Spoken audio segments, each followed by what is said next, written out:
G'day, Glenn Morris here from the Smart Energy Lab. Today I want to clarify something about bi-directional charging in Australia. Now, since I've been posting quite a bit about the SIG Energy site installer system that we installed here at the Smart Energy Lab, which in fact is on my home and it's charging our cars right now, is that bi-directional is still a little way off. I don't want to get people too excited. It's about the car manufacturer, not about this equipment. This equipment can do bidirectional right now. In fact, I've seen it in China in a bidirectional mode with vehicle to home running loads with a Neo. But unfortunately, we don't seem to have any Neos in Australia. So once the car manufacturers get on board, we can see vehicle to home. And once the DNSPs approve a vehicle to grid, that's another step. But I just want to give you a heads up that our new inverter standard, 4777 Part 1, which is the installation standard for inverter systems, is going to be updated this year. It's gone through, I'm on the committee, so I sort of know it. It's gone through the usual process of public comments, and now it's ready for publication. Now, when it comes out, it's going to be very friendly to vehicles connecting to EVs. So, inverters connecting to EVs and becoming a source of energy themselves, the EV that is. So we actually acknowledge in our new, soon-to-be published ASNZS 4777 Part 1 standard.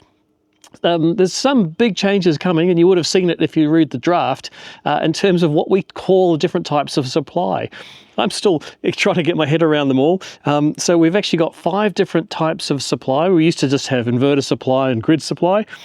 Now we've got alternative supply for the supply of a reliable power to a system that is grid connected in case of grid failure. So let's call that a backup system. We've got island supply, which is an independent system, independent of the grid. Even if you have the grid at the property, the system doesn't interact with it. So that's an island supply.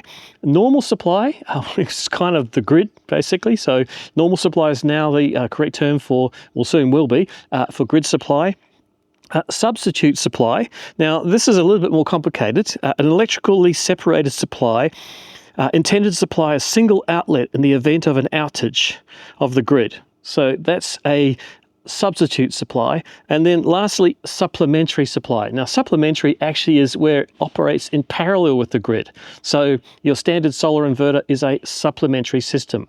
Now, when it comes to bidirectional EVs, or bidirectional EV chargers like this one here, there's kind of 2 modes you could say that it can operate in.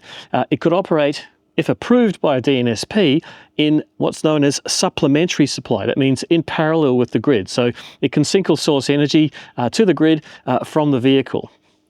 The other alternative is an island supply, where whenever you are using the vehicle to supply the home, it is completely islanded from the grid. There is no connection at all. So that would be vehicle to home. So there you go, a little update on the status of vehicle to X, if you like to cover all the options with an acronym. Anyway, thanks for watching. Check it.